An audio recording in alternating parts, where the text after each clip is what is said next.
Трамп назвал преемника и сказал, когда будет уходить. Россия мобилизует ослов и прорыв белорусской границы. Обо всем этом расскажу подробнее в эфире «Нехта». Самое важное и интересные новости.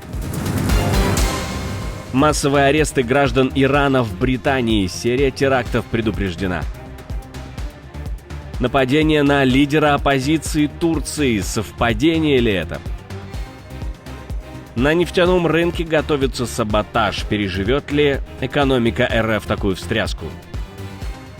Спасибо, что смотрите, спасибо за доверие. Не забывайте ставить лайки, не забывайте оставлять комментарии и не забывайте подписываться на каналы. Все это очень несложно. Поехали.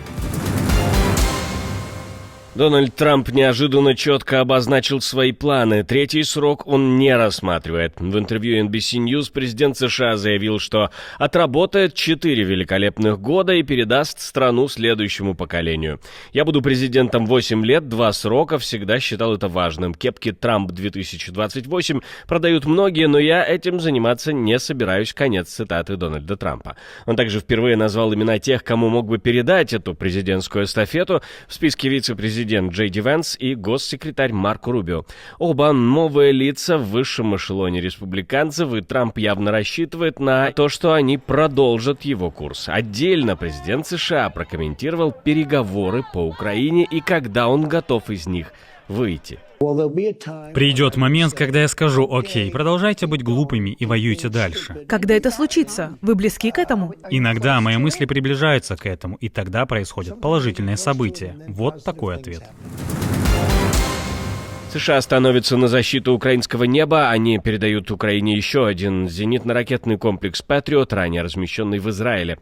Этот комплекс был выведен из эксплуатации Израилем, передан США, которые после ремонта отправляют его в Украину. Президент Трамп четко заявил, он хочет, чтобы война в Украине закончилась, а убийства прекратились. Кроме того, США оказывают давление на Грецию для того, чтобы та передала Украине один из своих комплексов «Патриот». Ранее Германия уже передавала Украине 3 комплекса «Патриот», и с учетом всего этого и новых поставок, всего в Украине может стоять 10 комплексов. Почти все направлены на защиту Киева, который вновь оказался под ударом. В очередном интервью для своих с любимым пропагандистом Павлом Зарубиным Путин выдал целую серию откровений, которые звучат как сборник оправданий и пораженческой риторики. Сила больше не демонстрируется, теперь акцент на жертве, которую предали, вынудили и надули. Надули, кстати, не в первый раз.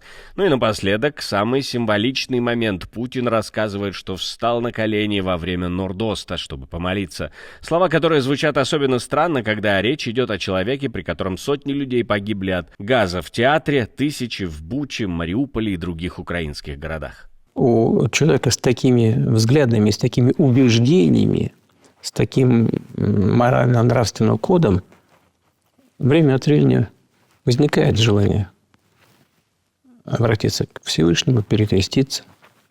Для христиан перекреститься. И такая потребность внутренняя бывает у меня. Но перечислять все эти поводы или причины, наверное, не стоит. Тогда, вот в период кризиса с Нордостом, я впервые в своей жизни встал на колени. И, говорит, начать войну в 2014 году, оказывается, было невозможно. Путин признает, что Россия тогда просто не была готова к столкновению с Западом. То есть не умиротворяли, а тянули время. Наша команда существует благодаря вам. Поддержите ее, чтобы мы могли продолжать нашу работу. В Турции политический кризис стремительно обостряется. В Стамбуле 4 мая напали на председателя крупнейшей оппозиционной партии страны, Азгюра Özел'я. Неизвестный подошел и ударил его кулаком. Все на глазах у десятков свидетелей.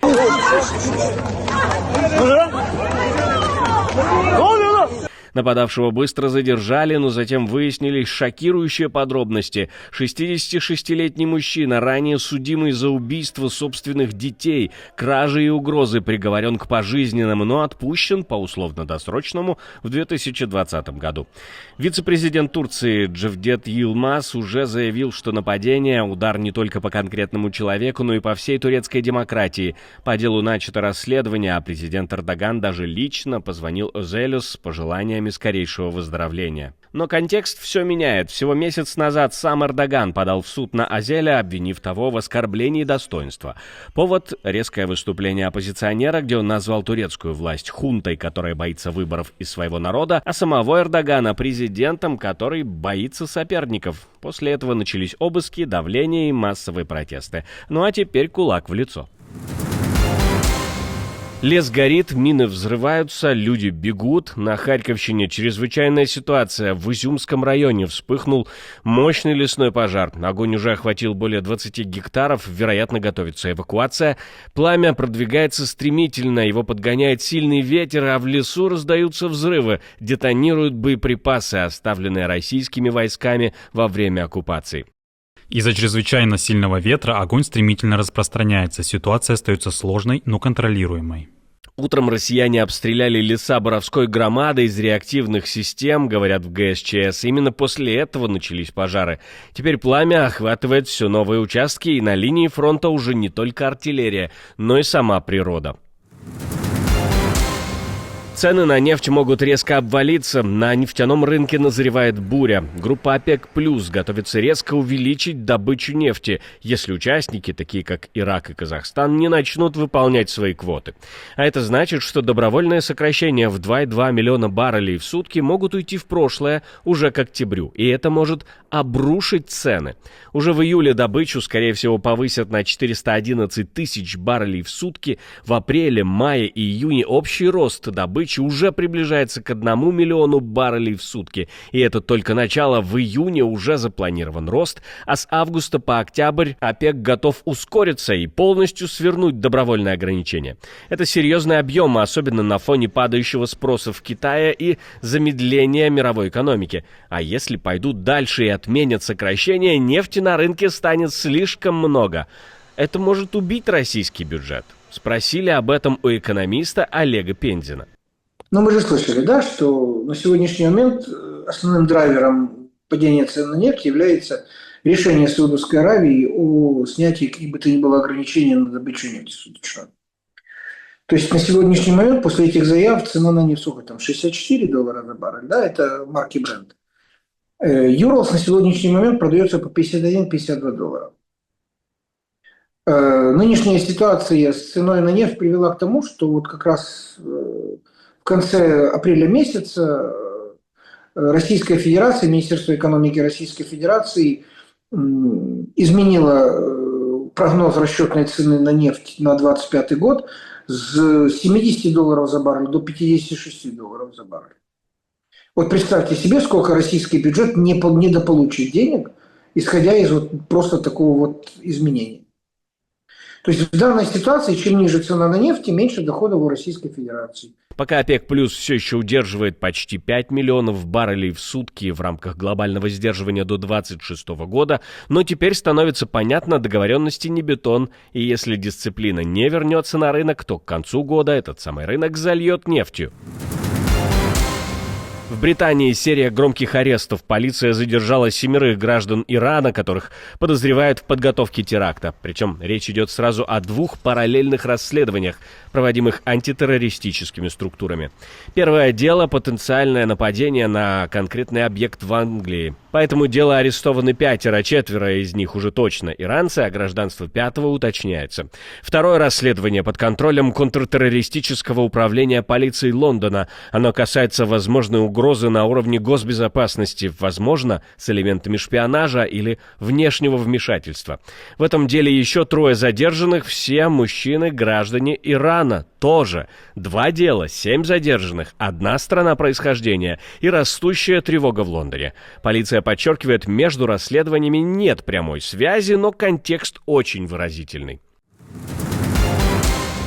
В сети появилось видео с линии фронта, на котором российские военные используют осла с закрепленным на нем устройством радиоэлектронной борьбы, то есть рэп против дронов. Ослы гонят ослов вперед. Насколько эффективна такая импровизация, неизвестно. Животное также используется для доставки грузов, что может свидетельствовать о нехватке техники и ресурсов у российских войск. Все, только не увидишь. Применение ослов в военных целях не ново. Они использовались для транспортировки грузов и оборудования в различных конфликтах на протяжении истории человечества. Но использование их в качестве платформы для рэп — это необычный подход, который отражает адаптацию к условиям современного поля боя. Но, с другой стороны, это может быть жестоким обращением с животными. А как думаете вы по этому поводу? Как быть с ослами? Стоит их использовать на войне или нет? Или их уже используют слишком? Пишите в комментарии обязательно. Ваши мысли очень важны в этой теме особенно. Невероятное происшествие на литовско-белорусской границе. Такси на всей скорости врезалось в забор с колючей проволокой и протаранило границу. За рулем гражданин Литвы, судя по всему, на автопилоте. То есть пьяный. Он игнорировал все знаки. Тупик, запрещено, колючая проволока, пронесся в темное время суток по старой заброшенной дороге, которая ведет прямиком в Беларусь, и разнес укрепления Литвы, установленные для защиты от нелегальной миграции. Забор разлетелся, и вот машина уже на белорусской стороне. Но двинуться никуда не может. Белорусские пограничники быстро сориентировались и повязали гонщика. Теперь у Литвы головная боль. Гражданин страны нарушил границу, устроил ДТП и создал международный скандал на ровном месте. Спасибо, что смотрите, спасибо за доверие. Не забывайте про лайки и комментарии, не забывайте подписываться на канал и про кнопочку «Супер спасибо» тоже не забывайте. На этом у меня все. До встречи и хороших вам новостей.